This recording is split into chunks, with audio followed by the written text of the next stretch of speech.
Lalu anaknya Arthur dengan niscaya takut akan Tuhan juga. Arthur sudah punya anak? Belum. Oke, misalnya aja mereka punya anak namanya Yosua. Saya ambil contoh. Nah, ketika Yosua itu lahir sampai dewasa, Yosua itu orang yang takut akan Tuhan.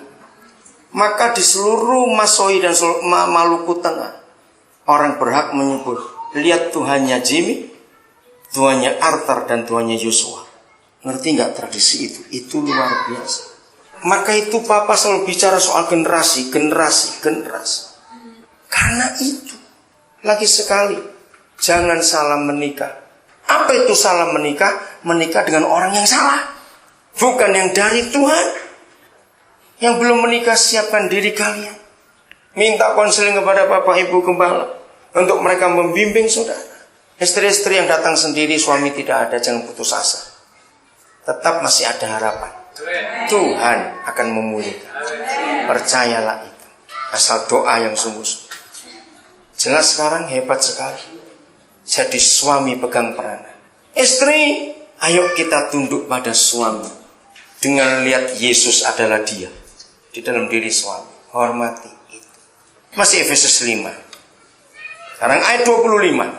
Hai suami, nah ini dia. Kasihilah istrimu sebagaimana Kristus telah mengasihi gereja dan telah menyerahkan dirinya baginya. Dua hal di dalam ayat 25. Suami tidak boleh menuntut istri. Yang boleh adalah mengasihi dan menyerahkan nyawa. Itu suami. Ingat itu. Untuk menguduskannya, sesudah ia menyucikan dan memandikannya dengan air dan firman. Supaya dengan demikian ia menempatkan gereja di hadapan dirinya dengan cemerlang tanpa cacat atau kerut yang serupa itu. Tapi supaya gereja kudus dan tak bercela. Suami harus seperti itu. Demikian juga suami. Ayat 28. Harus mengasihi istrinya. Harus, tidak bisa tidak. Sama seperti tubuhnya sendiri. Jadi hubungannya itu tubuh kita. Ada nggak kepala benci tubuhnya sendiri? Nggak ada. Sakit pun tetap dirawat. Coba kalau ada satu orang misalnya, orang itu sering sakit perut, dikit-dikit sakit perut, makan ini sakit, makan itu sakit, kan menjengkelkan bukan? Pengen makan enak nggak bisa makan enak. Lalu apakah kepala berinisiatif ganti aja perut sapi sudah daripada perut begini? Ada tidak yang berkata seperti itu? Tidak ada. Itu tubuhnya sendiri kok dibenci. Nah, itulah hubungannya. Maka itu kalau kita bisa melihat apa saja tentang suami istri adalah kepala dengan tubuh-tubuh kepala, kepala tubuh-tubuh kepala, terus begitu. Rumah tangga itu aman. Rumah tangga itu aman. Tubuh kita bisa salah. Contohnya, siapa yang nggak pernah kegigit selama jadi manusia? Sakit nggak kegigit? Sakit. Saya tuh pernah tanya dokter gigi. Maka itu kalau orang kegigit sampai luka begitu. Ternyata sekali gigi ini itu bebannya 60 kilo, saudara. Pantasan. Maka itu kalau orang tidur, kalau kita lagi sadar, bisa bunyi nggak? Nggak bisa, heran sekali. Kalau lagi tidur kenapa bisa bunyi? Karena itu 60 kilo, kuat sekali. Nah, jadi kegigit itu sakit tidak?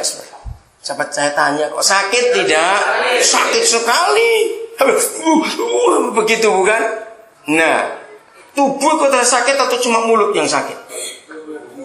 Tubuh ikut sakit. Sampai kaki pun rasa sakit semua itu. Apalagi kalau lagi sakit gigi. Tetangga toki-toki gini tok-tok. Hubungannya apa? Ya, apa hubungannya? Tapi rasa tok-tok. Sakit gigi. Nah, begini ilustrasinya. Tubuh tidak boleh marah kepada kepala ketika sakit gigi atau kegigit.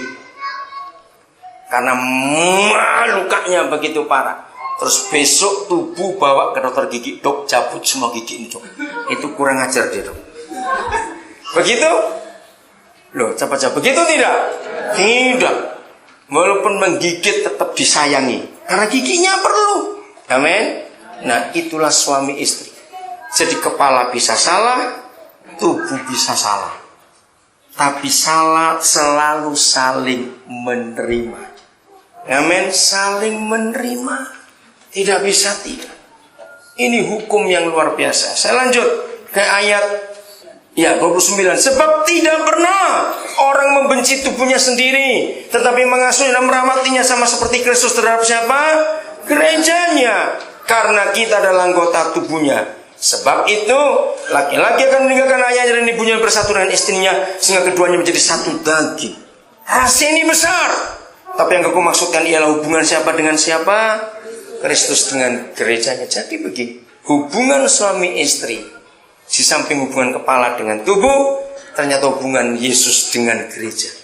Di antara Yesus dengan gereja, siapa yang lebih sering kurang ajar? Ayo, di antara Yesus dengan kita gerejanya, siapa lebih sering kurang ajar? Gereja. Maka itu dengar ayat 33 ini menarik sekali.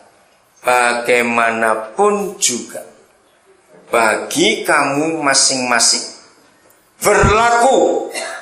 Kalau ada kata masing-masing, ini bukan cuma untuk suami istri, tapi Yesus juga berlaku pada hukum ini. Bagaimanapun juga bagi kamu masing-masing, termasuk Yesus, berlaku hukum ini.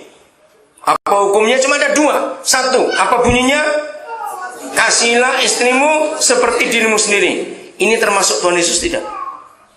Coba jawab, termasuk Tuhan Yesus tidak? Betul.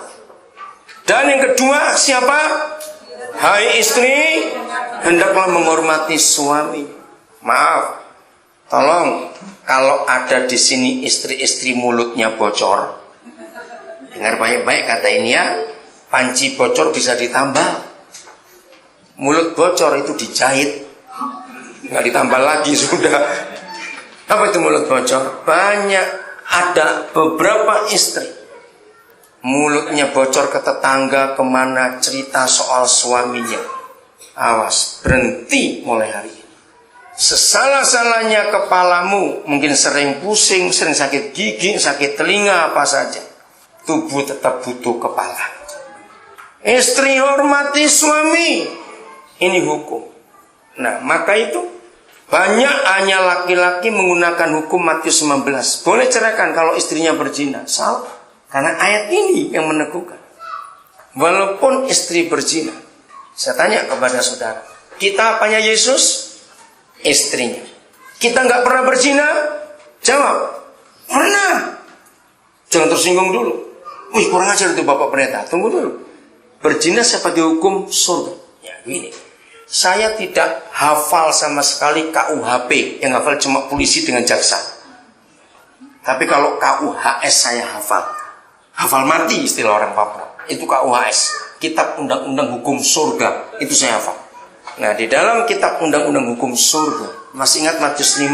Pasal perzinahan bunyinya apa? Bagi KUHS, berzina tidak harus tidur dan hubungan seks dengan orang. Tidak. Bagi KUHS, berzina itu begini.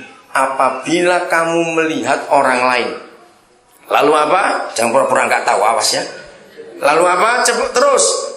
Lalu kamu menginginkannya, maka kamu sudah apa? Berzina dengan dia di pikiran. Nah, mati nggak kita kok karena hukum ini? Jawabnya atau tidak? Berarti ada nggak yang nggak pernah berzina? Nggak ada. Nah, ketika kita berzina sebagai istri, apa Tuhan Yesus ceraikan kita? Jawab cepat. Tidak. Jadi kalau ada suami semenang-menang, mati aja orang itu. Ketahuan istrimu berzina, kamu belum ketahuan. Ngerti hukum ini, saudara? Bagaimanapun juga bagi kita masing-masing berlaku hukum ini. Jadi Tuhan Yesus pun tunduk pada hukum ini. Maka itu dia tidak akan ceraikan kita. Ini hebat sekali. Saudara, dalam hubungan apa saja pakai hukum ini. Supaya kita aman. Anak-anak kita diberkati di rumah. Sungguh itu menyenangkan sekali kalau kita bisa harmonis. Saya menggunakan falsafah Jawa. Orang Jawa itu punya sebuah kebenaran yang sangat sederhana. Begini. Selama orang itu masih bisa kentut, berarti dia masih bisa buat salah. Setuju? Ada orang tidak bisa kentut? Itu boneka namanya. Oke? Jadi kalau suamimu, istri masih bisa kentut, berarti dia bisa buat salah.